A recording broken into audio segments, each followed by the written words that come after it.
ખેડાના નડિયાદ જિલ્લા કોંગ્રેસ દ્વારા વિમાન દુર્ઘટનામાં મૃતકોને શ્રદ્ધાંજલિ અર્પી પરિવારજનોને સાંત્વના પાઠવ્યું। નડિયાદ સંતરામ મંદિર સર્કલ પાસે જિલ્લા કોંગ્રેસ દ્વારા કેન્ડલ પ્રગટાવી 2 મિનિટ મૌન રાખી મૃતકોને ભાવપૂર્ણ શ્રદ્ધાંજલિ અર્પી। તેમજ જિલ્લા કોંગ્રેસ દ્વારા પ્લેન ક્રેશ દુર્ઘટનામાં નડિયાદના દંપતી મહાદેવ પવાર અને આશા પવારે જીવ ગુમાવ્યો, તેમના પરિવારજનોને મળી સાંત્વના પાઠવ્યું। જિલ્લા કોંગ્રેસે પરિવારજનોની સાત્વિક વેદના સાંભળી આ સમયે જિલ્લા કોંગ્રેસ પ્રમુખ ચંદ્રશેખર ડાભી, કોંગ્રેસ શહેર પ્રમુખ હાર્દિક ભટ્ટ તેમજ કાર્યકરો અને હોદ્દેદારો સાત્વિક શ્રદ્ધાંજલિ પાઠવી।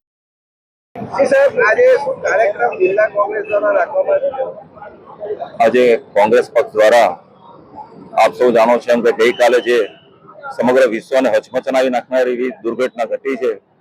અમદાવાદમાં જે વિમાન દુર્ઘટનામાં લગભગ 241 જેટલા પ્રવાસીઓ લગભગ મૃત્યુ પામ્યા છે અને સાથે સાથે એ પ્લેન જે રીતે ક્રેશ થયું અને આજુબાજુના વિસ્તારોમાં જઈને જે હોસ્ટેલના ડોક્ટરની હોસ્ટેલ હતી ત્યાં પણ પ્લેન અથડાયું છે, એટલે ત્યાં પણ ઘણી બધી કેલામિટી થઈ છે। ત્યાંથી કોઈ સારી અત્યારે સંખ્યા જો તો 265 ઉપર આજે મૃત્યુ પામ્યા છે।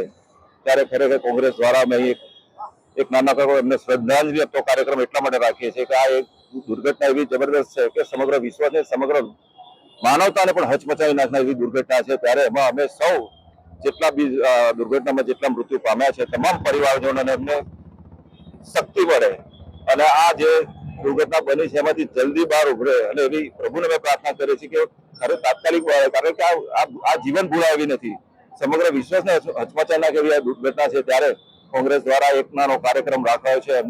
અમે સૌ કોંગ્રેસ પરિવારના સભ્યો ભેગા થઈ અને એમને શ્રદ્ધાંજલિ આપીએ છીએ અને અત્યાર સુધી જે થયું છે એમાં પણ હજુ પણ અમે ભગવાનને પ્રાર્થના કરીએ છીએ કે આ મૃત્યુનો આંક ના વધે અને એમના પરિવારજનો અને જે અત્યારે જે ઘાયલો છે એમને પણ જલ્દી એમની સારવાર તરત થઈ જાય અને પુનઃ તે લોકો સ્વસ્થતા પ્રાપ્ત કરે એવી અમે માતાજીને પ્રાર્થના કરી છે।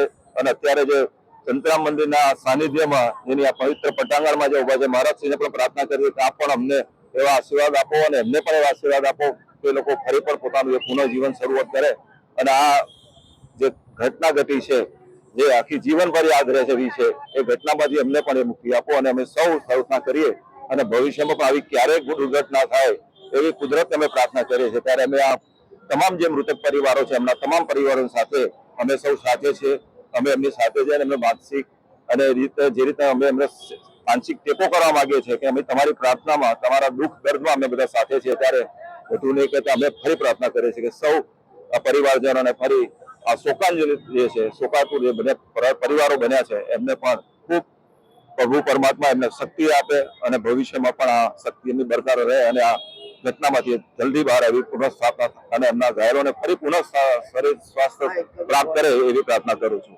જય મહારાજ। અને આપે જે વાત કરી બિલકુલ સાચી વાત છે। એક સરળ સ્વભાવના આપણા ગુજરાતના મુખ્યમંત્રી હતા વિજયભાઈ રૂપાણી, માજી મુખ્યમંત્રી છે।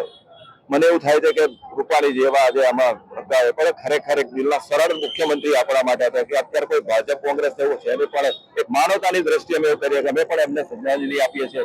એમના પરિવારજનોને પણ અમારે કોંગ્રેસ તરફથી અમે શોકાંજલિ એમને અર્પણ કરીએ છીએ। એમના દુઃખ દર્દમાં અમે ભાગીદાર છીએ અને એમના પરિવારજનોને પણ સારામાં સારું કુદરત ભગવાન અમે પ્રાર્થના કરીએ કે એમને પણ આવી ઘટનામાંથી દુઃખદ ઘટનામાંથી બહાર આવે અને પુનઃ સ્વસ્થતા પ્રાપ્ત કરે અને આગામી જીવનમાં ફરી બધા આગળ વધે એવી પ્રાર્થના કરીએ માતાજી। ગઈકાલે અમદાવાદથી લંડન જતી ફ્લાઇટ અમદાવાદની અંદર ક્રેશ થઈ અને તેમાં આપણા જે લોકો મૃત્યુ પામ્યા છે તેમના માટે નડિયાદ શહેર જિલ્લા કોંગ્રેસ દ્વારા આજે તેમની આત્માને શાંતિ મળે તેના અનુસંધાનમાં શ્રદ્ધાંજલિનો પ્રોગ્રામ રાખેલો છે અને તેમના પરિવારજનો પર આવી પડેલ દુઃખ માંથી તેઓ ઝડપથી જગતજનની માં જગદંબા તેમને આમાંથી બહાર કાઢે તેવી અમે બધા ભગવાનને પ્રાર્થના કરીએ છીએ। બીજું કે ગઈકાલની ઘટનામાં ગુજરાત રાજ્યના પૂર્વ મુખ્યમંત્રી શ્રી વિજય રૂપાણી સાહેબનું પણ મૃત્યુ થયું છે।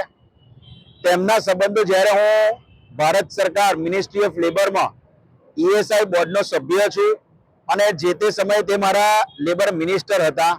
ત્યારે પ્રજાલક્ષી કામ જ્યારે પણ તેમને જોડે લઈ ગયો છું કે સાહેબ આ કામ કરવાનું છે, ત્યારે તેઓએ વિના આંચકે ન પક્ષપાત કરીને મારા દરેક કામ કરેલા છે. આજે આ પ્રસંગે તેમની ખૂબ યાદ આવનારી પળો જે જિંદગીમાં ક્યારેય નહીં ભૂલાય, અને અમે સમસ્ત બધા ભેગા થઈને તેમને પણ શ્રદ્ધાંજલિ આપીએ છીએ. જય મહારાજ.